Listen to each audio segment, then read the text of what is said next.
ನಾವು ಇವು ಯಾವ ಧಾನ್ಯಗಳನ್ನು ಸೋಕಿಂಗ್ ಮಾಡ್ದೇ ನೇರವಾಗಿ ಕುಕ್ಕರ್ಲಿ ಹಾಕುವಂಥದ್ದು ಈ ಥರ ಯಾವುದೇ ಕಾರಣಕ್ಕೂ ಬಳಸಬಾರ್ದು. ಆಮೇಲೆ ಯಾವುದನ್ನು ಮಿಕ್ಸ್ ಮಾಡಿ ಬಳಸೋಂಗಿಲ್ಲ. ಇಂಡಿವಿಜುವಲಾಗಿ ಕನಿಷ್ಠ ಅಂದ್ರೂ ಒಂದು ಟೈಮ್ ಊಟಕ್ಕೆ ನಿಮಗೆ ಒಬ್ಬ ವ್ಯಕ್ತಿಗೆ 100 ಗ್ರಾಮ್ ರೈಸ್ ಬೇಕು. ಆ 100 ಗ್ರಾಮ್ ತಗೊಂಡ್ರೆ ಬಹಳ ಒಳ್ಳೆಯದಿರುತ್ತೆ. ಇದು ರಕ್ತ ಶುದ್ಧಿ ಮಾಡೋಕ್ಕೆ ಮತ್ತು ಮೂಳೆ ಮಜ್ಜೆ ಗಟ್ಟಿ ಮಾಡೋಕ್ಕೆ. ಈಗ ನಾವು ಬ್ಲಡ್ ಥಿನ್ನರೆಲ್ಲ ಬಳಸ್ತಾ ಇದ್ದೀವಿ. ಈಗ ಗ್ಲುಕೋಸ್ ಬೇಗ ದೇಹಕ್ಕೆ ಸೇರ್ತಾ ಅದು ಏನಾಗುತ್ತೆ, ಅಕ್ಯುಮುಲೇಟ್ ಆಗಿ ಅದು ಎಲ್ಲ ತೊಂದರೆ ಆಗುತ್ತೆ. ಆವಾಗ ನಮಗೆ ರಕ್ತ ಗಟ್ಟಿ ಆಗ್ತಾ ಹೋಗುತ್ತೆ. ಅದನ್ನು ತೆಳು ಮಾಡೋಕ್ಕೆ ನಾವು ಈ ಆರ್ಕನ್ನು ಬಳಸೋದ್ರಿಂದಾಗಿ ನಾವು ಇದರಿಂದ ಅನುಕೂಲ ಪಡ್ಕೋಬೋದು. ಇದು ಅನ್ನನಾಳದಿಂದ ಹಿಡಿದು ಗುದದ್ವಾರದ ತನಕ ಇವಾಗೇನು ಫೈಲ್ಸ್ ಅಂತ ಹೇಳ್ತೀವಿ, ಆ ರೋಗಕ್ಕೆ ಕೆಳಭಾಗದಲ್ಲಿ ಅನ್ವಾಂಟೆಡ್ ಒಂದು ಮಾಂಸಖಂಡ ದುರ್ಮಾಂಸ ಅಲ್ಲಿ ಕೆಳಗಡೆ ಬೆಳ್ಕೊಳ್ಳುವಂಥದ್ದು, ಅದಕ್ಕೂ ಇದು ಭಾಳ ಒಳ್ಳೆಯದು. ಇದು ಬಂಜೆತನ, ಅದು ಹೆಣ್ಮಕ್ಳಾಗಲಿ ಗಂಡು ಮಕ್ಕಳಾಗಲಿ ಅದನ್ನು ನಿವಾರಣೆ ಮಾಡೋಕ್ಕೆ ಇದು ಭಾಳ ತುಂಬ ಸಹಕಾರಿಯಾಗುತ್ತೆ. ಕಿಡ್ನಿ ಮತ್ತು ಲಿವರ್ ಮೇಯ್ನ್ ಇವು ಸಾಫ್ಟ್ ಪಾರ್ಟ್ಸ್ಗಳಿರ್ತದೆ.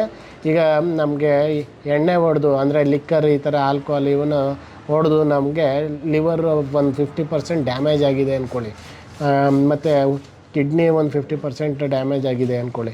ಅದರಲ್ಲಿ ಈ ಊದಲ್ನ ಸಿರಿಧಾನ್ಯನ ನಾವು ಅಂಬ್ಲಿ ರೂಪದಲ್ಲಿ ಅಥವಾ ಅನ್ನದ ರೂಪದಲ್ಲಿ ಅಥವಾ ದೋಸೆ ಇಡ್ಲಿ ರೂಪದಲ್ಲಿ ಇವು ಎಲ್ಲ ಬಳಸೋದ್ರಿಂದಾಗಿ ಇಲ್ಲಿ ಏನಾಗ್ತದೆ, ಅದು ಇದರಿಂದ ಬರ್ತಕ್ಕಂಥ ಬ್ಯಾಕ್ಟೀರಿಯಾಗಳು ಏನು ಪಾಸಿಟಿವ್ ಬ್ಯಾಕ್ಟೀರಿಯಾಗಳು ಇರ್ತದೆ, ಇದನ್ನು ಆ ಲಿವರ್ನ ಬೆಳವಣಿಗೆಗೆ ಸಹಕಾರಿಗೆ ಹೆಲ್ಪ್ ಮಾಡ್ತದೆ.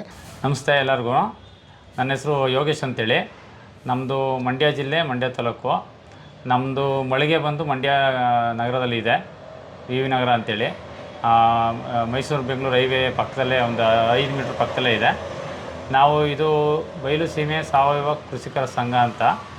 ಇದನ್ನು 2017ರಲ್ಲಿ ನಮ್ಮ ಭತ್ತದ ಬೋರೇಗೌಡರು ಅಂತ ಇದ್ದಾರೆ ಸಿಬಳ್ಳಿ ಗ್ರಾಮದಲ್ಲಿ. ಅವರು ಎಲ್ಲ ಸಾವಯವ ಕೃಷಿಕರನ್ನ ಒಟ್ಟುಗೂಡಿಸಿ ಸಾಮಾನ್ಯ ಮನಸ್ಕರೆಲ್ಲ ಸೇರಿ ಒಂದು ಈ ಸಂಘವನ್ನು ಹುಟ್ಟಾಕಿದ್ದು.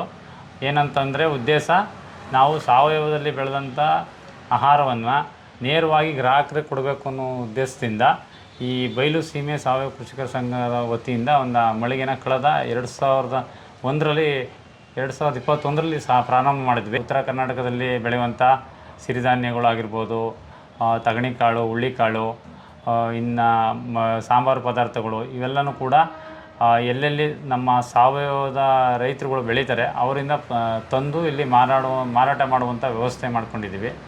ಇವತ್ತು ನಾವು ಇಲ್ಲಿ ಸಿರಿಧಾನ್ಯಗಳ ಬಗ್ಗೆ ನಮ್ಮ ರೈತರಾದಂಥ ಸಾವಯವ ರೈತರಾದಂಥ ಅಜಿತ್ ಅಣ್ಣವರು ಅದ್ರ ಬಗ್ಗೆ ಅವರ ಪರಿಚಯದಿಂದ ನಮಗೆ ಆದಂಥದ್ದು. ಇದು ಹಾವೇರಿ ಡಿಸ್ಟಿಕ್ಕು ಸಂಗು ಎಂದು ಅವರ ಊರಿನಿಂದ ತರಿಸ್ಕೊಳ್ತಾ ಇದ್ದೀವಿ. ಭೂಸಿರಿ ನ್ಯಾಚುರಲ್ ಅಂತ. ಅವರು ವಿಶೇಷ ಏನಂತಂದರೆ ಸಿರಿಧಾನ್ಯಗಳನ್ನ ವರ್ಷಾನುಗಟ್ಟಲೆ ಇಟ್ಟು ಆ ನಂತರ ಅದನ್ನು ಪಾಲಿಶ್ ಮಾಡ್ದೇ ಅದು ಕ್ಲೀನಿಂಗ್ ಮಾಡಿ ಪ್ರೋಸೆಸಿಂಗ್ ಮಾಡಿ ಕಳಿಸ್ತಾರೆ. ಇವರು ನಮ್ಮ ಅಜಿತ್ ಅಂತೇಳಿ ಹನುಮನಾಳವರು. ಮೂಲತಃ ಇವರು ಇಂಜಿನಿಯರಿಂಗ್ ಮುಗಿಸಿ ಇವರು ವೃತ್ತಿನೂ ಮಾಡ್ತಿದ್ದು. ಈಗ ಇಂಜಿನಿಯರು ವೃತ್ತಿಲಿ ಅವ್ರಿಗೆ ಇಷ್ಟ ಇಲ್ಲದೇ ಸಾವಯವ ಕೃಷಿ ಮಾಡಬೇಕು ಅಂತೇಳಿ ಅವರು ಎತ್ತಿನ ಗಾಣವನ್ನು ಪ್ರಾರಂಭ ಮಾಡಿಸಿದ್ರು. ಎತ್ತಿನ ಗಾಣದಲ್ಲಿ ಈಗ ಅವರು ಎಣ್ಣೆಗಳನ್ನ ಆಯಿಲ್ನ ಇದು ಮಾಡ್ತಾಯಿದ್ದಾರೆ. ಈಗ ಅಜಿತ್ ಅಣ್ಣವರಿಂದ ನಮಗೆ ಈ ಸಿರಿಧಾನ್ಯಗಳ ಬಗ್ಗೆ ನಮಗೆ ಮಾಹಿತಿ ತಿಳಿತು. ಇವರು ಅಲ್ಲಿ ಹಾವೇರಿಗೆಲ್ಲ ಹೋಗಿ ಅದ್ರ ಬಗ್ಗೆ ನೋಡಿ ಅವ್ರ ಬಗ್ಗೆ ಆ ಸಿರಿಧಾನ್ಯದಿಂದ ಬರುವಂಥ ಉಪಯೋಗಗಳನ್ನು ತಿಳ್ಕೊಂಡು ಈಗ ನಮ್ಮ ಸಂಘಕ್ಕೆ ಪರಿಚಯ ಮಾಡಿಕೊಟ್ಟಿದ್ದಾರೆ. ಇವ್ರ ಮಾರ್ಗದರ್ಶನದಲ್ಲಿ ನಮ್ಮ ಸಂಘದಲ್ಲಿ ಸಿರಿಧಾನ್ಯಗಳನ್ನಿಟ್ಟು ಮಾರಾಟ ಮಾಡ್ತಾಯಿದ್ದೀವಿ. ಅದ್ರ ಬಗ್ಗೆ ಇವತ್ತು ಒಂದು ಸಿರಿಧಾನ್ಯ ಉಪಯೋಗಿಸೋದ್ರಿಂದ ಏನೇನು ಉಪಯೋಗ ಆಗುತ್ತೆ, ಈಗ ನವಣೆಯಿಂದ ಏನು ಉಪಯೋಗ, ಊದ್ಲು ಉಪಯೋಗಿಸೋದ್ರಿಂದ ಏನು ಉಪಯೋಗ, ಕೊರಲೆ, ಈ ಥರ ಒಟ್ಟು 7 ಧಾನ್ಯಗಳಿವೆ. ಅದರಿಂದ ಬಗ್ಗೆ ತಿಳ್ಕೊಂಡಿದ್ದಾರೆ, ಅದು ಮಾಹಿತಿ ಕೊಡ್ತಾರೆ. ನಮಸ್ತೆ, ನನ್ನ ಹೆಸರು ಅಜಿತ್ ಅಂತೇಳಿ. ನಾವು ಮೂಲತಃ ಬನ್ನೂರಿನವರು, ಮೈಸೂರು ಜಿಲ್ಲೆ, ಟಿ ನರಸೀಪುರ ತಾಲೂಕು, ಹನುಮನಾಳು ಗ್ರಾಮ. ನಾವು 12 ವರ್ಷ ಇಂಡಸ್ಟ್ರಿಯಲ್ಸಲ್ಲಿ ಎಕ್ಸ್ಪೀರಿಯೆನ್ಸ್ ಒಂದು, ಜೊತೆಗೆ ಫುಡ್ ಅಡಲ್ಟ್ರೇಷನಿಂದ ನಾವು ತುಂಬ ವರ್ಷದಲ್ಲಿ 2 ಸಾರಿ 3 ಸಾರಿ ಉರ್ಸಾರು ತಪ್ತಿದ್ದು. ಇದೆಲ್ಲ ರೂಟ್ ಕಾಸ್ ಅನಾಲಿಸಿಸ್ ಮಾಡಿದಾಗ ನಮಗೆ ಆಹಾರದಲ್ಲೇ ಆಗ್ತಕ್ಕಂಥ ಬದಲಾವಣೆಗಳಿಂದಾಗಿ ನಮಗೆ ತೊಂದರೆ ಆಗೋದು ಅಂತ ಅದು ಮನಗಂಡು ನಾವೇನು ಮಾಡೋದು, ಇದಕ್ಕೆ ಒಂದು ಬೆಸ್ಟ್ ಸೊಲ್ಯೂಷನ್ ಎಲ್ಲೆಲ್ಲಿ ಅಡಲ್ಟ್ರೇಷನ್ ಆಗ್ತದೆ ಅಂತ ಗೊತ್ತಾದಾಗ ಅದು ಆಹಾರದಲ್ಲೇ ಅಂತ ನಮಗೆ ಕನ್ಫರ್ಮ್ ಆಗೋಯಿತು. ಈ ಆಹಾರನ ಬೆಳಿಬೇಕು ಭಗವಂತ ಆ ಶಕ್ತಿ ಯಾರು ಕೊಟ್ಟಿದ್ದಾನೆ ಅಂದರೆ ರೈತನಿಗೊಬ್ಬನು ಕೊಟ್ಟಿದೆ. ಹಾಗಾಗಿ ನಮಗೆ ಪಿತ್ರಾರ್ಜಿತವಾಗಿ ಬಂದಿರತಕ್ಕಂಥ 3 ಎಕರೆ ಜಮೀನಲ್ಲಿ ಒಂದು ಸ್ವಲ್ಪ ಕಾಡು ಕೃಷಿ, ಒಂದು ಸ್ವಲ್ಪ ಮಿಲ್ಲೆಟ್ಸ್ ಬೆಳೆಯುವಂಥದ್ದು, ಒಂದು ಸ್ವಲ್ಪ ಎತ್ತಿನ ಗಾಣ ಇಟ್ಕೊಂಡಿರೋದು, ಈ ಥರ ವೈವಿಧ್ಯ ಥರ ವರ್ಷ ಪೂರ್ತಿ ಸಿಗುವ ಥರ ನಾವು ಸಾವಯವದಲ್ಲಿ ಸಿರಿಧಾನ್ಯಗಳು, ಭತ್ತ, ರಾಗಿ, ಇದನ್ನ ಭತ್ತನ ನಾವೇ ರೈಸ್ ಮಾಡಿ ಮಾರುವಂಥದ್ದು, ಅವೆಲ್ಲ ಆ್ಯಕ್ಟಿವಿಟೀಸ್ನ ಮಾಡಿಕೊಂಡು ನಾವೇ ನಮ್ಮದೇ ಓನ್ ಬ್ರ್ಯಾಂಡ್ ಮಾಡಿಕೊಂಡು ಬೂಸರಿ ನ್ಯಾಚುರಲ್ ಅಂತೇಳಿ ಆಯಿಲ್ ಅಂತ ಮಾಡಿಕೊಂಡು ಅದರಲ್ಲಿ ನಾವು ಎಣ್ಣೆಗಳನ್ನ ನಾವು ಎಲ್ಲ ಕಡೆ ಸಪ್ಲೈ ಮಾಡ್ತೀವಿ. ಅದ್ರ ಜೊತೆಗೆ ಸಿರಿಧಾನ್ಯಗಳು, ಯಾಕೆಂದರೆ ಆಯಿಲ್ ಒಂದೇ ಇದ್ದರೆ ದೇಹಕ್ಕೆ ಅದು ಪೂರಕವಾದಂಥ ಊಟ ಸಿಗಲ್ಲ. ಅದು ಒಂದು ಚಮಚ ಅಷ್ಟೇ ಹೋಗುವಂಥದ್ದು. ಇನ್ನು ರಿಮೈನಿಂಗ್ ಕಾರ್ಬೋಹೈಡ್ರೇಟ್ಸು ಅದು ಇದು ಎಲ್ಲ ಥರದ್ದು ಬೇಕಾಗಿರೋದ್ರಿಂದಾಗಿ ಫುಡ್ಡು ಎಲ್ಲ ಬೇಕು ಅಂತ ಅಂದ್ಕೊಂಡು ಈಗ ನಾನು ಇದರಲ್ಲಿ ಮೇಜರಾಗಿ ಸಿರಿಧಾನ್ಯಗಳ ಬಗ್ಗೆ ಅಣ್ಣವರು ಹೇಳಿದ್ರಿಂದ ಈ ಅಪ್ಲಿಕೇಶನ್ನು ಯಾವ್ಯಾವ್ದು ಥರ ಬಳಸ್ಬೋದು, ಹೇಗೆ ಬಳಸಬೇಕು ಅನ್ನೋದ್ರ ಬಗ್ಗೆ ನಾನು ಮಾಹಿತಿ ಕೊಡಲು ಇಚ್ಛಿಸ್ತೀನಿ. ಮೊದಲಿಗೆ ಬಂದು ಇಲ್ಲಿ positive millets, negative millets, neutral millets ಅಂತ ಬರ್ತದೆ. ಇದರಲ್ಲಿ ಒಂದು 9 ಥರ ಇದೆ. ಈಗ ಸದ್ಯಕ್ಕೆ ನಮ್ಮಲ್ಲಿ ಇವರು ಅಂಗಡೀಲಿ 7 ಥರ ಇಟ್ಟಿದ್ದಾರೆ. ರಾಗಿ ಒಂದು ಹಾಕಪ್ಪ, ರಾಗಿ ಇದ್ದರೆ ಹಾಕಿಲ್ಲ ಈಗ ನೋಡಿ, ಈ 5 ಪಾಸಿಟಿವ್ ಮಿಲ್ಲೆಟ್ಸ್ ಅಂತ ಬರುತ್ತೆ. ಈ 5 ಇದರಲ್ಲಿ ನವಣೆ ಬರುತ್ತೆ, ಆರ್ಕ ಬರುತ್ತೆ, ಕೊರ್ಲೆ ಬರುತ್ತೆ, ಸಾಮೆ ಬರುತ್ತೆ, ಊದ್ಲು ಬರುತ್ತೆ. ಈ ಊದ್ಲಿಗೂ ಸಾಮೆಗೂ ಒಂದು ಡಿಫ್ರೆನ್ಸನ್ನು ಐಡೆಂಟಿಫೈ ಮಾಡೋದು ಹೇಗೆ ಅಂತಂದರೆ, ಇಲ್ಲಿ ಹೈ ಮಾರ್ಕ್ ಇರುತ್ತೆ, ಕಣ್ಣು ಥರ ಕಾಣುತ್ತೆ. ಆ ಧಾನ್ಯದಲ್ಲಿ ಕಣ್ಣು ಥರ ಕಾಣುತ್ತೆ, ಕಪ್ಪುಗೆ ಬ್ಲ್ಯಾಕ್ ಮಾರ್ಕು, ಅದು ಇದ್ದರೆ ಊದಲು ಅಂತ ಅಂದ್ಕೋಬೇಕು. ಅದು ಕಪ್ಪು ಮಾರ್ಕು ಇಲ್ಲ ಅಂತಂದರೆ ಅದನ್ನು ಸಾಮೆ ಅಂತ ಅಂದ್ಕೋಬೇಕು. ಇನ್ನು ಉಳಿದಿದ್ದು ಇದು ಕೊರ್ಲೆ ಗ್ರೀನ್ ಕಲರ್ ಇರುತ್ತೆ, ಆರ್ಕ ಸೇಮ್ ರಾಗಿ ಕಲರ್ ಇರುತ್ತೆ. ಇದು ಕಾಫಿ ಕಲರ್ ಬರುತ್ತೆ, ನೀರು ಬಿಟ್ಕೊಂಡ್ರೆ ಅದು ತೊಳೆಯುವಾಗ ಕಾಫಿ ಕಲರ್ ಬರುತ್ತೆ. ಜೊತೆಗೆ ಇದು ನವಣೆ ಯೆಲ್ಲೋ ಕಲರ್ ಇರುತ್ತೆ. ಇದಿಷ್ಟು ಪಾಸಿಟಿವ್ ಮಿಲ್ಲೆಟ್ಸ್ ಅಂತ ಬರುತ್ತೆ. ಇನ್ನು ಅದು ಬಿಟ್ಟರೆ ಇವೆಲ್ಲ ಫೈಬರ್ ಕಂಟೆಂಟು ಕಡಿಮೆ ಇರೋದ್ರಿಂದಾಗಿ ಇವನ್ನ ಇದು ಸಜ್ಜೆ ಮತ್ತು ಜೋಳ ಮತ್ತು ಮೆಕ್ಕೆಜೋಳ ಮತ್ತು ರಾಗಿ ಮತ್ತು ಬರುಗು ಇವೆಲ್ಲ ನೆಗೆಟಿವ್ ಮಿಲ್ಲೆಟ್ಸ್ ಅಂತ ಬರುತ್ತೆ. ಇದರಲ್ಲಿ ಫೈಬರ್ ಅಂಶ ನಮಗೆ 5%ಗಿಂತ ಕಡಿಮೆ ಇರುತ್ತೆ. ಈಗ ಅದರಲ್ಲಿ ಅದು ಈಗ 3% ರಾಗಿ ಇರುತ್ತೆ. ಈಗ ನಾನು ಪಾಸಿಟಿವ್ ಮಿಲ್ಲೆಟ್ಸ್ ಈ 5 ಥರದ್ದು ಎಕ್ಸ್ಪ್ಲೇನ್ ಮಾಡ್ತೀನಿ. ಇದನ್ನು ಫಾಕ್ಸ್ಟೈಲ್ ಮಿಲ್ಲೆಟ್ ಅಂತ ಅಂತಾರೆ. ಇದರಲ್ಲಿ ನಾರಿನಂಶ 8% ಇರುತ್ತೆ, ಇದರಲ್ಲಿ 10% ಇರುತ್ತೆ ಆರ್ಕದಲ್ಲಿ. ಕೊರ್ಲೆಲೆ ಇದು ಕಿಂಗ್ ಆಫ್ ದಿ ಮಿಲ್ಲೆಟ್ ಅಂತ ಅಂತಾರೆ. ಈ ಸಿರಿಧಾನ್ಯಗಳಲ್ಲೇ ಅತ್ಯಂತ ಫೈಬರ್ ಇರ್ತಕ್ಕಂಥದ್ದು ಕೊರ್ಲೆ ಅಂತ ಹೇಳಿ. ಇದು ಒಂದು ಸ್ವಲ್ಪ ಕಾಸ್ಟ್ಲಿ ಮತ್ತು ಅಕ್ಕಿಗಳಿಗೆ ಭಾಳ ಇಷ್ಟವಾದಂಥ ಧಾನ್ಯ ಇದು ಕೊರ್ಲೆ. ಮತ್ತು ತೋಟದಲ್ಲೂ ನಾವು ತೋಟ ಮಾಡಿರೋರು ಈ ಕೊರ್ಲೆನ ನಾವು ಜಮೀನಲ್ಲಿ ಹಾಕಿದ್ರೆ ನೀವು ಮತ್ತೆ ಉಳುಮೆ ಮಾಡ್ತಾಯಿದ್ರೆ ಮತ್ತೆ ಅದೇ ಮತ್ತೆ ರೀಸೈಕಲ್ ಆಗಿ ಬೆಳ್ಕೊಂಡು ಬರುತ್ತೆ. ಭಾಳ ಅದ್ಭುತವಾಗಿ ಬರುತ್ತೆ. ಇದು ತುಂಬ ತೆಂಡೆಗಳು ಹೊಡಿತದೆ. ಒಂದೇ ಕಾಳು ಒಂದು ಕನಿಷ್ಠ ಅಂದರೂ ಒಂದು 40-50 ತೆಂಡೆಗಳು ಬಂದು ಭತ್ತದ ಕವಲದ ಥರ ಬರುತ್ತಲ್ಲ ಆ ಥರ ಬರ್ತದೆ. ಅದ್ಭುತವಾದಂಥ ಧಾನ್ಯ ಇದು ನಾನು ಇದ್ರದ್ದು ಉಪಯೋಗಗಳು ಬಂದು ಈಗ ನವಣೆಯಿಂದ ಸ್ಟಾರ್ಟ್ ಮಾಡ್ತೀನಿ. ನವಣೆ ಇದು ನರ್ವ್ಸ್ ವೀಕು ಮತ್ತು ಶ್ವಾಸಕೋಶದಲ್ಲಿರ್ತಕ್ಕಂಥ ಗಲೀಜು ಇದಿಷ್ಟನ್ನು ಕ್ಲೀನ್ ಮಾಡುವಂಥದ್ದು ಈ ನವಣೆಯದು ಕೆಲಸ. ಈ ನರ ದೌರ್ಬಲ್ಯ ಇರ್ತಕ್ಕಂಥದ್ದು ಸಿಸ್ಟಮ್ ಇಲ್ಲಿ ಏನು ತೊಂದರೆ ಇರುತ್ತೆ ಅದನ್ನೆಲ್ಲ ಕ್ಲೀನ್ ಮಾಡುವಂಥದ್ದು. ಇದನ್ನು ನಾವು ಸ್ಟಾರ್ಟಿಂಗ್ ಬಳಸುವಂಥವ್ರು ಯಾವಾಗಲೂ ಇದನ್ನು ಪೌಡ್ರ್ ರೂಪದಲ್ಲಿ, ಅಂಬ್ಲಿ ರೂಪದಲ್ಲಿ ತಗೊಂಡ್ರೆ ಭಾಳ ಒಳ್ಳೆಯದು. ನಾವು ಯಾವ ಧಾನ್ಯಗಳನ್ನೂ ಸೋಕಿಂಗ್ ಮಾಡ್ದೇ ನೇರವಾಗಿ ಕುಕ್ಕರ್ಲಿ ಹಾಕುವಂಥದ್ದು ಈ ಥರ ಯಾವುದೇ ಕಾರಣಕ್ಕೂ ಬಳಸಬಾರ್ದು. ಆಮೇಲೆ ಯಾವುದನ್ನು ಮಿಕ್ಸ್ ಮಾಡಿ ಬಳಸೋಂಗಿಲ್ಲ. ಇಂಡಿವಿಜುವಲಾಗಿ ಕನಿಷ್ಠ ಅಂದರೂ ಒಂದು ಟೈಮ್ ಊಟಕ್ಕೆ ನಿಮಗೆ ಒಬ್ಬ ವ್ಯಕ್ತಿಗೆ 100 ಗ್ರಾಮ್ ರೈಸ್ ಬೇಕು. ಆ 100 ಗ್ರಾಮ್ ತಗೊಂಡ್ರೆ ಬಹಳ ಒಳ್ಳೆಯದಿರುತ್ತೆ. ಬೇಸಿಕಲಿ ಸ್ಟಾರ್ಟಿಂಗ್ ಏನು ಮಾಡಬೇಕು ಅಂದರೆ, ನೀವು ಅಂಬ್ಲಿ ರೂಪದಲ್ಲಿ ತೊಗೊಳ್ಳೋದಾದರೆ ಒಂದು 50 ಗ್ರಾಮು ಅಥವಾ 2 ಚಮಚ 3 ಚಮಚ ಹಾಕ್ಕೊಂಡು ಸ್ವಲ್ಪವಾಗಿ ನಾವು ಹಂತವಾಗಿ ನಮ್ಮನ್ನ ಬಾಡಿಲಿ ಈ ಪ್ಯಾಥೋಜೆನಿಕ್ ಬ್ಯಾಕ್ಟೀರಿಯಾಗಳು, ಇದು ಬ್ಯಾಡ್ ಬ್ಯಾಕ್ಟೀರಿಯಾಗಳು, ಇದು ನಮ್ಮ ಗಟ್ ಹೆಲ್ತಲ್ಲಿ ಅಂದರೆ ಕರಳು ಭಾಗದಲ್ಲಿ ಈ ಪ್ಯಾಥೋಜೆನಿಕ್ ಬ್ಯಾಕ್ಟೀರಿಯಾಗಳು ಇರ್ತದೆ. ಇವುದರಿಂದ ನಮಗೆ ರೋಗಗಳು ಹೆಚ್ಚು. ಸೊ ಇವನ್ನ ಎಲಿಮಿನೇಟ್ ಮಾಡಿ ಪಾಸಿಟಿವ್ ಮೈಕ್ರೋಬ್ಸ್ನ ನಾವು ಅಲ್ಲಿ ತುಂಬಬೇಕು. ಆ ವಿಲೇಜ್ಗಳ ಅಂತ ಸಣ್ಣ ಸಣ್ಣ ರಂಧ್ರ ಥರ ಇರುತ್ತೆ, ಆ ಜಾಗದಲ್ಲಿ ನಾವು ಇದನ್ನು ಕೂರಿಸ್ಬೇಕು ಈ ಪಾಸಿಟಿವ್ ಬ್ಯಾಕ್ಟೀರಿಯಾಗಳನ್ನ. ಇದನ್ನು ಮಾಡೋದು ಹೇಗೆ? ಒಂದು ಮಡಕೆ ತೊಗೋಬೇಕು, ಮಡಕೆಯಲ್ಲಿ ಪೌಡ್ರನ್ನ 2 ಚಮಚ ಪೌಡ್ರನ್ನ ಹಾಕಬೇಕು.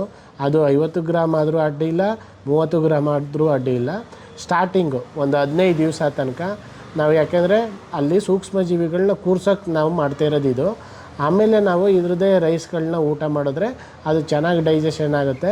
ಇವನ್ನ ಯಾಕೆ ತೊಗೊಂಡ್ರೆ ಏನಾಗುತ್ತೆ ಅಂತಂದರೆ, ಈಗ ನಾವು ಇದನ್ನು ಅಗದು ಹೆಚ್ಚಾಗಿ ತಿನ್ನೋಕ್ಕಾಗಲ್ಲ, 100% ನಮಗೆ ನ್ಯೂಟ್ರಿಯೆಂಟ್ ಸಿಗೋಲ್ಲ. ನಾವು ಎಷ್ಟು ತಿಂತೀವೋ ಅಷ್ಟೇ ಬ್ಯಾಕ್ಟೀರಿಯಾಗಳು ಅರ್ಧಂಬರ್ಧ ತಿಂದು ಬೈಪಾಸ್ ಮಾಡಿಬಿಡ್ತವೆ. ಅದೇ ನೀವು ಪೌಡ್ರ್ ರೂಪದಲ್ಲಿ ತೊಗೊಂಡ್ರೆ ನಮಗೆ 99% ನಮಗೆ ಅದರಲ್ಲಿರ್ತಕ್ಕಂಥ ಸೂಕ್ಷ್ಮ ನ್ಯೂಟ್ರಿಯೆಂಟ್ಸ್ ಎಲ್ಲ ಸಿಗ್ತದೆ ದೇಹಕ್ಕೆ. ಅದು ಸಂಪೂರ್ಣವಾಗಿರುತ್ತೆ ಆಹಾರ. ನೆಕ್ಸ್ಟ್ ಇದನ್ನು ನಾವು ಮುಗಿದ ಮೇಲೆ ಇದ್ರದ್ದೇ ರೈಸು, ಇದ್ರದ್ದೇ ಉಪ್ಪಿಟ್ಟು, ಅಥವಾ ಇದ್ರದ್ದೇ ಬಿಸಿಬೇಳೆಬಾತು, ಇದ್ರದ್ದೇ ದೋಸೆ, ಇಡ್ಲಿ, ಈ ಥರ ಡಿಫ್ರೆಂಟ್ ಟೈಪ್ಸ್ ಆಫ್ ಥೆರಪೀಸಲ್ಲಿ ಇದೆ ಪ್ರೋಟೋಕಾಲಲ್ಲಿ. ಅದ್ರ ಪ್ರಕಾರ ನಾವು ಮಾಡಿಕೊಂಡು ಊಟ ಮಾಡೋದು ಉತ್ತಮ. ಈಗ ನಾನು ನವಣೆ ಇದು ನರ್ವ್ಸ್ ಸಿಸ್ಟಮ್ಗೆ ಸಂಬಂಧಪಟ್ಟದ್ದು ಮತ್ತು ಶ್ವಾಸಕೋಶಕ್ಕೆ ಸಂಬಂಧಪಟ್ಟದ್ದು. ಇದರಲ್ಲಿರ್ತಕ್ಕಂಥ ಗಲೀಜನ್ನ ಕ್ಲೀನ್ ಮಾಡುವಂಥ ಕೆಲಸ ನವಣೆ ಮಾಡುತ್ತೆ.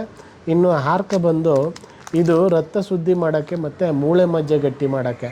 ಈಗ ನಾವು ಬ್ಲಡ್ ಥಿನ್ನರೆಲ್ಲ ಬಳಸ್ತಾ ಇದ್ದೀವಿ. ಈಗ ಗ್ಲುಕೋಸ್ ಬೇಗ ದೇಹಕ್ಕೆ ಸೇರ್ತಾ ಅದು ಏನಾಗುತ್ತೆ, ಅಕ್ಯುಮುಲೇಟ್ ಆಗಿ ಅದು ಎಲ್ಲ ತೊಂದರೆ ಆಗುತ್ತೆ. ಆವಾಗ ನಮಗೆ ರಕ್ತ ಗಟ್ಟಿ ಆಗ್ತಾ ಹೋಗುತ್ತೆ. ಅದನ್ನು ತೆಳು ಮಾಡೋಕ್ಕೆ ನಾವು ಈ ಆರ್ಕನ ಬಳಸೋದ್ರಿಂದಾಗಿ ನಾವು ಇದರಿಂದ ಅನುಕೂಲ ಪಡ್ಕೋಬೋದು. ನೆಕ್ಸ್ಟ್ ಇದಾದಮೇಲೆ ಕೊರ್ಲೆ ಅಂತ ಇದೆ. ಇದು ಕಿಂಗ್ ಆಫ್ ದಿ ಮಿಲ್ಲೆಟ್ ಇದ್ದಂಗೆ. ಇದು ಅನ್ನನಾಳದಿಂದ ಹಿಡಿದು ಗುದದ್ವಾರದ ತನಕ, ಇವಾಗೇನು ಫೈಲ್ಸ್ ಅಂತ ಹೇಳ್ತೀವಿ, ಆ ರೋಗಕ್ಕೆ ಕೆಳಭಾಗದಲ್ಲಿ ಅನ್ವಾಂಟೆಡ್ ಒಂದು ಮಾಂಸಖಂಡ ದುರ್ಮಾಂಸ ಅಲ್ಲಿ ಕೆಳಗಡೆ ಬೆಳ್ಕೊಳ್ಳುವಂಥದ್ದು, ಅದಕ್ಕೂ ಇದು ಭಾಳ ಒಳ್ಳೆಯದು. ಇದು ಅಂಥದ್ದೆಲ್ಲ ಎಲಿಮಿನೇಟ್ ಮಾಡೋದು. ಮತ್ತು ಅನ್ನನಾಳದಲ್ಲಿರ್ತಕ್ಕಂಥ ಗಲೀಜು, ಜಠರದಲ್ಲಿರ್ತಕ್ಕಂಥ ಗಲೀಜುಗಳು, ಮತ್ತು ಅಲ್ಲಿ ನಾವು ಈ ಬೇರೆ ಥರದ್ದು ಫೈಬರ್ ಇಲ್ಲದಿರುವಂಥ ಪದಾರ್ಥಗಳನ್ನ ತಿಂದು ನಮಗೆ ಹೊಟ್ಟೆ ಬಂದಿರುತ್ತೆ, ತುಂಬ ದಡುತಿ ಹೊಟ್ಟೆ ಬಂದಿರುತ್ತೆ, ಈ ಬೆನ್ನೆಲ್ಲ ಮುಂದಕ್ಕೆ ಬಾಕೊಂಡಂಗೆ ಇರುತ್ತೆ. ಇದೆಲ್ಲ ಅರೆಸ್ಟ್ ಮಾಡಬೇಕು ಅಂತಂದರೆ ನಾವು ಆ ಒಬೆಸಿಟಿ ಹೋಗುವಂಥದ್ದು, ಗ್ಯಾಸ್ಟ್ರಿಕ್ ಹೋಗುವಂಥದ್ದು, ಆ ಕೆಲಸ ಎಲ್ಲ ಅಪ್ ಟು ಅನ್ನನಾಳದಿಂದ ಗುದದ್ವಾರದ ತನಕ ಕ್ಲೀನ್ ಮಾಡುವಂಥ ಕೆಲಸ ಈ ಕೊರಲೆ ಮಾಡುತ್ತೆ. ಇದು ಫೈಬರ್ ಹೆಚ್ಚಾಗಿರೋದ್ರಿಂದ ನಾವು ಅಂಬ್ಲಿ ರೂಪದಲ್ಲಿ ಬಳಸೋದು ಅಥವಾ ಇಡ್ಲಿ ದೋಸೆ ರೂಪದಲ್ಲಿ ಬಳಸೋದು ಮಾಡೋದ್ರಿಂದಾಗಿ ಭಾಳ ಚೆನ್ನಾಗಿರುತ್ತೆ. ಅದಾದಮೇಲೆ ಇನ್ನು ಸಾಮೆ ಬರುತ್ತೆ. ಈ ಸಾಮೆ ಇಲ್ಲಿ ಇದು ಹಾರ್ಮೋನ್ ಇಂಬ್ಯಾಲೆನ್ಸ್ ಅಂತ ಆಗಿರುತ್ತೆ. ಹಾರ್ಮೋನ್ ಇಂಬ್ಯಾಲೆನ್ಸಿಂದ ನಮಗೆ ಹೆಣ್ಮಕ್ಳುಗಳು ಬಂದು ಋತುಸ್ರಾವ ಆಗುವಂಥದ್ದು, ಮೆಚೂರ್ಡ್ ಆಗುವಂಥದ್ದು ಇರುತ್ತಲ್ಲ, ಇದು 14 ವರ್ಷ ಮೇಲೆ ಆಗುವಂಥದ್ದು ಇರಬೇಕು. 12ರಿಂದ 14-15 ವರ್ಷದ ತನಕ ಆಗಬೇಕಾಗಿತ್ತು. ಅದು ಇವತ್ತು ಹಾರ್ಮೋನ್ ಇಂಬ್ಯಾಲೆನ್ಸಿಂದಾಗಿ 6ರಿಂದ 8 ವರ್ಷದ ಮಕ್ಕಳುಗಳಿಗೆ ಋತುಮತಿಗಳಾಗ್ತಾಯಿದ್ದಾರೆ. ಇದನ್ನೆಲ್ಲ ಯಾಕೆ ಆಗ್ತದೆ ಅಂದರೆ ನಮ್ಮಲ್ಲಿರ್ತಕ್ಕಂಥ ಅಡಲ್ಟ್ರೇಷನ್ ಫುಡ್ಡು. ಈ ಇಂಡಿಯಾದಲ್ಲಿ ತುಂಬ ಅಡಲ್ಟ್ರೇಷನ್ ಫುಡ್ಡು ನೀಲಾಜಾಲವಾಗಿ ಹರಿದಾಡುತ್ತೆ. ಅದು ಇಂಥದ್ದು ಬೇಕಾಗಿರೋಲ್ಲ, ಆದರೂ ನಮ್ಮದು ಬಡ ರಾಷ್ಟ್ರ ಅಂದ್ಕೊಂಡು ಈ ಥರದ್ದೆಲ್ಲ ತಿಂತಾಯಿದ್ದೀವಿ. ಹಾಗಾಗಿ ನಾವು ಇವನ್ನೆಲ್ಲ ಅರೆಸ್ಟ್ ಮಾಡಬೇಕು ಅಂದರೆ ಆ ಕೆಲಸನ ಸಾಮೆ ಮಾಡುತ್ತೆ. ಈ ಸಾಮೆ ಹಾರ್ಮೋನ್ ಇಂಬ್ಯಾಲೆನ್ಸ್ಗೆ ಹೆಲ್ಪ್ ಮಾಡುತ್ತೆ. ಮತ್ತು ಬಂಜೆತನ ಅನ್ನೋದು ಬಂಜೆತನ, ಅದು ಹೆಣ್ಮಕ್ಳಾಗಲಿ ಗಂಡು ಮಕ್ಕಳಾಗಲಿ, ಅದನ್ನು ನಿವಾರಣೆ ಮಾಡೋಕ್ಕೆ ಇದು ಭಾಳ ತುಂಬ ಸಹಕಾರಿಯಾಗುತ್ತೆ. ಅದ್ರ ಜೊತೆಗೆ ಇದನ್ನು ನಾವು ಅಂಬ್ಲಿ ರೂಪದಲ್ಲಿ ತೊಗೋಬೇಕು. ಎಲ್ಲದನ್ನೂ ಅಂಬ್ಲಿ ರೂಪದಲ್ಲಿ ಫಸ್ಟು ತೊಗೋಬೇಕು. ತೊಂದರೆ ಇರ್ತಕ್ಕಂಥವರಾಗಲಿ, ತೊಂದರೆ ಇಲ್ಲದೇ ಇದ್ದರೂ ಪರವಾಗಿಲ್ಲ, ಅವರು ಅಂಬ್ಲಿ ರೂಪದಲ್ಲಿ ನಾವು ಮಡಕೆಲಿ ಮಾಡಿ ಅದನ್ನು ನೆನೆಸಿ, ಅದನ್ನು ಕುದಿಸಿ, ರಾತ್ರಿ ಹೊತ್ತು 8 ತಾಸು ನೆನೆಸಿ, ರಾತ್ರಿ ಹೊತ್ತು ಕುದಿಸಿ ಅದನ್ನು ಬಟ್ಟೆ ಕಟ್ಟಿ ಇಟ್ಟರೆ ಅಲ್ಲಿ ಆ ಸ್ಮೆಲ್ಗೆ ಬರ್ತಾ ಸ್ಮೆಲ್ ಬರುತ್ತಲ್ಲ, ಆ ಸ್ಮೆಲ್ಗೆ ಈ ಹೂವು ನೋಡಿ ಹೆಂಗೆ ದುಂಬಿ ಆಕರ್ಷಣೆ ಆಗುತ್ತೆ, ಅದೇ ಥರ ಈ ಸ್ಮೆಲ್ಗೆ ಒಂದು ಪಾಸಿಟಿವ್ ಬ್ಯಾಕ್ಟೀರಿಯಾ, ನೆಗೆಟಿವ್ ಬ್ಯಾಕ್ಟೀರಿಯಾ ಅಂತ ಇರ್ತದೆ ವಾತಾವರಣದಲ್ಲಿ. ಅದರಲ್ಲಿರ್ತಕ್ಕಂಥ ಪಾಸಿಟಿವ್ ಬ್ಯಾಕ್ಟೀರಿಯಾ ಮಾತ್ರ ಆಕರ್ಷಣೆ ಆಗುತ್ತೆ. ಆವಾಗ ಒಳಗಡೆ ಹೋಗಿ ನಾವು ಕಾಟನ್ ಬಟ್ಟೆ ಕಟ್ಟಿರ್ತೀವಿ, ಆ ಕಾಟನ್ ಬಟ್ಟೆ ಒಳಗಡೆ ಹೋಗಿ ಇವು ಫರ್ಮೆಂಟೇಷನ್ ಮಾಡೋದ್ರಿಂದ ಅದರಲ್ಲಿ ಪಾಸಿಟಿವ್ ಬ್ಯಾಕ್ಟೀರಿಯಾಗಳು ಮಾತ್ರ ಇರುತ್ತೆ. ಅದಾದಮೇಲೆ ನಮಗೆ 12 ಗಂಟೆ ಆದಮೇಲೆ ಅದು ನಮ್ಮ ಫಾರ್ ಎಕ್ಸಾಂಪಲ್ ಬೆಳಿಗ್ಗೆ ನಾವು ಈಗ ರಾತ್ರಿ ಮಾಡಿದ್ದು ಬೆಳಿಗ್ಗೆಗೆ ನಿಯರ್ಲಿ ಒಂದು 10ರಿಂದ 12 ಗಂಟೆ ಆಗ್ತದೆ. ಅದನ್ನು 6:30 ಗಂಟೆಯಲ್ಲಿ ನಾವು ಕುಡಿದ್ಬಿಟ್ಟು ಒಂದು ಜೊತೆಗೆ ಈ ಅಂಬ್ಲಿ ಕುಡಿಯೋದ್ರಿಂದ B12 ವಿಟಮಿನ್ ಸಿಗುತ್ತೆ. ನೆಕ್ಸ್ಟ್ ಅದಾದಮೇಲೆ ನಾವು ಸಿ ವಿಟಮಿನ್ಗೆ ಒಂದು ಉಪ್ಪಿನಕಾಯಿ ಬಳಸ್ತೀವಿ. ಉಪ್ಪಿನಕಾಯಿ ಅದೇ ಸೆಲ್ಫ್ ಮೇಡ್ ಮನೇಲೇ ಮಾಡಿರಬೇಕು, ಎತ್ತುಗಾಣದ ಎಣ್ಣೆಗಳು ಹಾಕಿರಬೇಕು. ಉಪ್ಪು ಅಷ್ಟೇ ನಾವು ಸಮುದ್ರದ ಉಪ್ಪು ಅಥವಾ ಪಿಂಕ್ ಸಾಲ್ಟು, ರಾಕ್ ಸಾಲ್ಟ್ ಈ ಥರದವು ಬಳಸ್ಕೊಂಡು ನಾವು ಮನೆಯಲ್ಲೇ ಮಾಡಬೇಕು. ಇದಕ್ಕೆ ಯಾವುದೇ ಥರದ್ದು ಅಡಾಲ್ಟ್ರೇಷನ್ ಮಾಡುವಂಥದ್ದೇ ಇರ್ತಕ್ಕಂಥ ಉಪ್ಪಿನಕಾಯಿ ಬಳಸೋದು ಸಿ ವಿಟಮಿನ್ಗೆ ಭಾಳ ಸಹಕಾರಿಯಾಗುತ್ತೆ. ಇನ್ನು ನಮಗೆ ಬೇಕಿರೋದು ಡಿ ವಿಟಮಿನ್ ಬೇಕಾಗಿರುತ್ತೆ. ನಾವು 6ರಿಂದ 7 ಗಂಟೆ ಕೆಂಪು ಸೂರ್ಯನ ಬಿಸಿಲು ಇರುತ್ತೆ. ಅರುಣೋದಯ, ಉಷೋದಯ, ಸೂರ್ಯೋದಯ ಅಂತ ಬರುತ್ತೆ. ಆ ಯೆಲ್ಲೋ ಕಲರ್ ಇದ್ದದ್ದು ಕೆಂಪು ಬರುತ್ತೆ, ಕೆಂಪು ಕಲರ್ ಇದ್ದು ವೈಟಿಗೆ ಬರುತ್ತೆ. ಆ ವೈಟು ಬರೋ ಮುನ್ನ ನಾವು ಇದನ್ನು ನಾವು ಕುಡ್ಕೊಂಡು ಮೈ ಒಡ್ಡಿದ್ರೆ, ಈ ಅಂಬ್ಲಿ ಕುಡ್ಕೊಂಡು ಮೈ ಒಡ್ಡಿದ್ರೆ ನಮಗೆ 3 ಥರದ್ದು ಶಕ್ತಿ ಸಿಗುತ್ತೆ. ಒಂದು ಇದರಿಂದ B12 ವಿಟಮಿನ್ನು, ಸಿ ವಿಟಮಿನ್ನು ಹಣ್ಣಿಂದ ಸಿಗುತ್ತೆ ಅಥವಾ ಉಪ್ಪಿನಕಾಯಿಯಿಂದ ಸಿಗುತ್ತೆ. ಅದಾದಮೇಲೆ ನಮಗೆ ಯಾವುದು ಡಿ ವಿಟಮಿನಿಂದ ನಮಗೆ ಮೂಳೆ ಮಜ್ಜೆಗಳು ಗಟ್ಟಿಯಾಗುತ್ತೆ, ಚೆನ್ನಾಗಿ ಮೆಟಬಾಲಿಸಮ್ ಆಗುತ್ತೆ, ತಿಂದಿರೋದು ಡೈಜೆಷನ್ ಆಗುತ್ತೆ ಪ್ರಾಪರ್ ವೇಲಿ. ಇಷ್ಟಕ್ಕೆ ಸಹಕಾರಿ ಇದು ಸಾಮೆ ಹೆಲ್ಪ್ ಮಾಡುತ್ತೆ. ನೆಕ್ಸ್ಟ್ ಬಂದು ನಾವು ಊದಲು ಅಂತ ಬರುತ್ತೆ. ಈ ಊದಲು ಏನು ಅಪ್ಲಿಕೇಶನ್ ಅಂತಂದರೆ ಇದು ದೇಹದಲ್ಲಿರ್ತಕ್ಕಂಥ ಸಾಫ್ಟ್ ಪಾರ್ಟ್ಸ್ಗಳನ್ನ ಇದನ್ನು ಕ್ಲೀನ್ ಮಾಡುವಂಥ ಕೆಲಸ ಈ ಊದಲು ಮಾಡುತ್ತೆ. ಸೇಮ್ ಇದು ಪ್ರೊಸೀಜರು ಅಂಬ್ಲಿ ರೂಪದಲ್ಲಿ ಸ್ಟಾರ್ಟಿಂಗ್ ತೊಗೋಬೇಕು. ನಂತರ ಆದಮೇಲೆ ಅದನ್ನು ಬಿಸಿಬೇಳೆಭಾತು, ಪೊಂಗಲ್ಲು, ಈ ಥರ ಉಪ್ಪಿಟ್ಟು ಈ ಥರ ಎಲ್ಲ ಮಾಡಿಕೊಂಡು ತಿನ್ನುವಂಥದ್ದು ಮಾಡ್ಬೋದು. ಒಬ್ಬರಿಗೆ 100 ಗ್ರಾಮ್ ಬೇಕು. ಈಗ ಇದು ಸಾಫ್ಟ್ ಪಾರ್ಟ್ಸ್ಗಳು ಅಂತ ಅಂದರೆ ಇವಾಗ ಫಾರ್ ಎಕ್ಸಾಂಪಲ್ಲು ಕಿಡ್ನಿ ಮತ್ತು ಲಿವರ್ ಮೇಯ್ನ್ ಇವು ಸಾಫ್ಟ್ ಪಾರ್ಟ್ಸ್ಗಳಿರ್ತದೆ. ಈಗ ನಮಗೆ ಎಣ್ಣೆ ಹೊಡೆದು ಅಂದರೆ ಲಿಕ್ಕರ್ ಈ ಥರ ಆಲ್ಕೋಹಾಲ್ ಇವನ್ನ ಹೊಡೆದು ನಮಗೆ ಲಿವರ್ ಒಂದು 50% ಡ್ಯಾಮೇಜ್ ಆಗಿದೆ ಅಂದ್ಕೊಳ್ಳಿ, ಮತ್ತು ಕಿಡ್ನಿ ಒಂದು 50% ಡ್ಯಾಮೇಜ್ ಆಗಿದೆ ಅಂದ್ಕೊಳ್ಳಿ.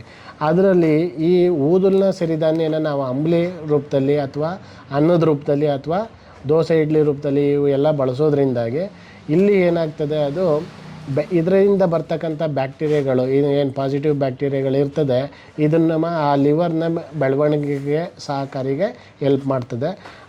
ಜೊತೆಗೆ ಇದು ಕಿಡ್ನಿಲಿ ನೆಫ್ರಾನ್ಗಳಲ್ಲಿ ಒಂದು ಜರಡಿ ಥರ ಲೇಪನ ಮಾಡಿ ಅಲ್ಲಿ ಎಲ್ಲ ಪ್ರೋಟೀನ್ ಅಂಶವನ್ನು ಶೋಧಿಸೋಕ್ಕೆ ಇದು ವೃದ್ಧಿ ಮಾಡಲಿಕ್ಕೆ ಹೆಲ್ಪ್ ಮಾಡ್ತದೆ.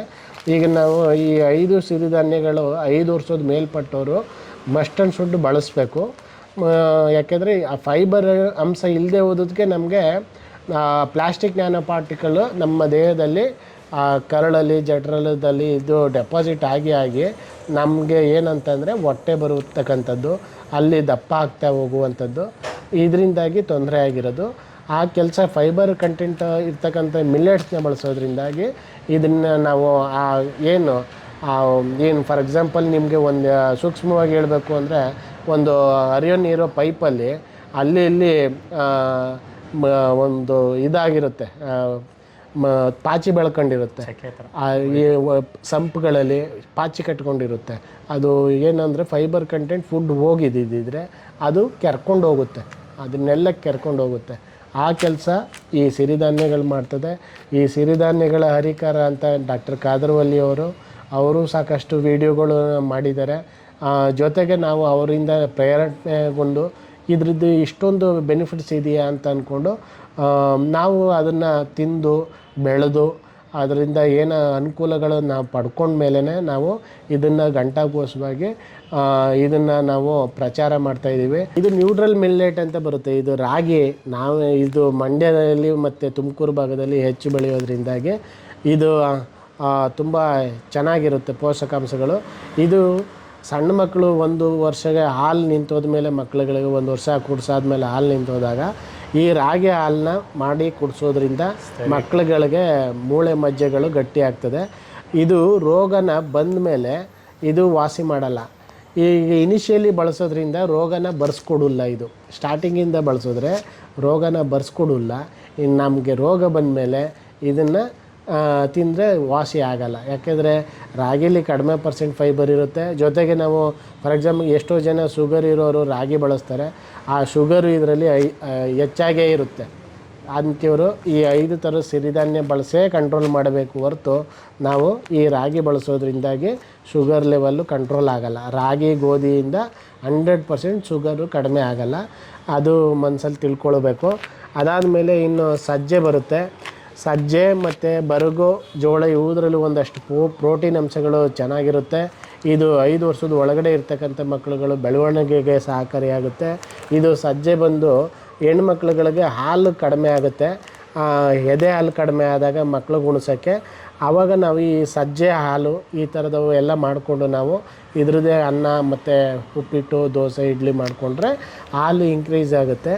ಜೊತೆಗೆ ಅದ್ರ ಜೊತೆಗೆ ಔಡಲ್ ಬೀಜ ಅಂತ ಬರುತ್ತೆ, ಅದನ್ನು ನಾವು ಒಂದು 2-3 ಬೀಜನ ಬೇಯಿಸ್ಬಿಟ್ಟು ಎಡೆದ್ಬಿಟ್ಟು ಒಳಗಡೆ ಇರೋ ತಿರುಳನ್ನ ನಾವು ತಿಂತ ಬಂದರೆ ಹಾಲು ಇನ್ಕ್ರೀಸ್ ಆಗುತ್ತೆ. ಅದಾದಮೇಲೆ ಇದು ಬರುಗು ಪ್ರೋಟೀನ್ ಅತ್ಯಧಿಕವಾಗಿ ಇರುತ್ತೆ, ಬೆಳವಣಿಗೆಗೆ, ಮಕ್ಕಳ ಬೆಳವಣಿಗೆಗೆ ತುಂಬ ಸಹಕಾರಿಯಾಗುತ್ತೆ. ಇನ್ನು ಜೋಳ ಬಂದು ಉತ್ತರ ಕರ್ನಾಟಕದ ಸ್ಪೆಷಲ್ ಇದು. ಜೋಳದ ರೊಟ್ಟಿಗಳು ಬಳಸೋದ್ರಿಂದಾಗಿ ಅದು ತುಂಬ ಹೆಲ್ಪ್ಫುಲ್ ಆಗುತ್ತೆ. ಈಗ ಇದಿಷ್ಟು ನಾನು ಸಂಪೂರ್ಣವಾದ ಮಾಹಿತಿ ಕೊಟ್ಟಿದ್ದೀನಿ. ಈ ಸಿರಿಧಾನ್ಯಗಳನ್ನ ರಾ ಮೆಟ್ರಿಯಲ್ ಬೇಕು ಅಂದರೆ ನಾವೇ ಕೊಡ್ತೀವಿ, ಬೆಳೆದು ಅವರು ಬುಚ್ಚಿ ಮೆಥಡಲ್ಲಿ ಮಾಡಿಕೊಂಡು ಮನೆಯಲ್ಲೇ ಮಾಡ್ಕೊಂಡು ತಿನ್ಬೋದು. ಅಥವಾ ಇಲ್ಲ ಅಂತಂದರೆ ನಮ್ಮ ಬಯಲುಸೀಮೆ ಆರ್ಗ್ಯಾನಿಕ್ ಶಾಪ್ ಅಂತೇಳಿ ಮಂಡ್ಯ ತಾಲೂಕು ಇಲ್ಲಿ ಎಮ್ ಸಿ ಯಾರ್ಡಲ್ಲಿ, ಇದು ಮೇನ್ ರೋಡಿಂದ ಒಂದು 50 ಮೀಟ್ರ್ ಡಿಸ್ಟೆನ್ಸಲ್ಲಿ ಇರೋದ್ರಿಂದ ಇಲ್ಲಿ ಅಂಗಡಿಯಲ್ಲಿ ಎಲ್ಲ ಥರದ್ದು ಮಿಲ್ಲೆಟ್ಸ್ಗಳು ಸಿಗ್ತದೆ. ಮತ್ತು ಅಡುಗೆ ಉಪ್ಪು ಸಿಗುತ್ತೆ, ಬೆಲ್ಲ ಸಿಗುತ್ತೆ, ಮತ್ತು ಎಣ್ಣೆಗಳು ಸಿಗುತ್ತೆ. ಇನ್ನೂ ನಮ್ಮ ರೈತರುಗಳು ಬೆಳೆದಿರ್ತಕ್ಕಂಥ ಬಾಳೆಹಣ್ಣು, ಕಾಳು ಕಡ್ಡಿಗಳು ಮತ್ತು ಎಲ್ಲ ಸಂಪೂರ್ಣ ಒಂದು 100 ಐಟಮ್ಗಳು ಒಂದು ಸೂರಿನಡಿಯಲ್ಲಿ ಇದನ್ನು ಪ್ರೊಕ್ಯೂರ್ ಮಾಡಿದ್ದಾರೆ ನಮ್ಮ ಯೋಗೇಶ್ ಅಣ್ಣವರು. ಬಯಲುಸೀಮೆ ಆರ್ಗ್ಯಾನಿಕ್ ಶಾಪ್ ಅಂತೇಳಿ, ಇದು ಬಂದು ಮಂಡ್ಯ ನಗರದಲ್ಲಿ APMC ಯಾರ್ಡಲ್ಲಿ ಮೇನ್ ರೋಡಿಂದ 50 ಮೀಟರ್ ಡಿಸ್ಟೆನ್ಸು ಒಳಗಡೆ ಇದು ಶಾಪ್ ಇದೆ.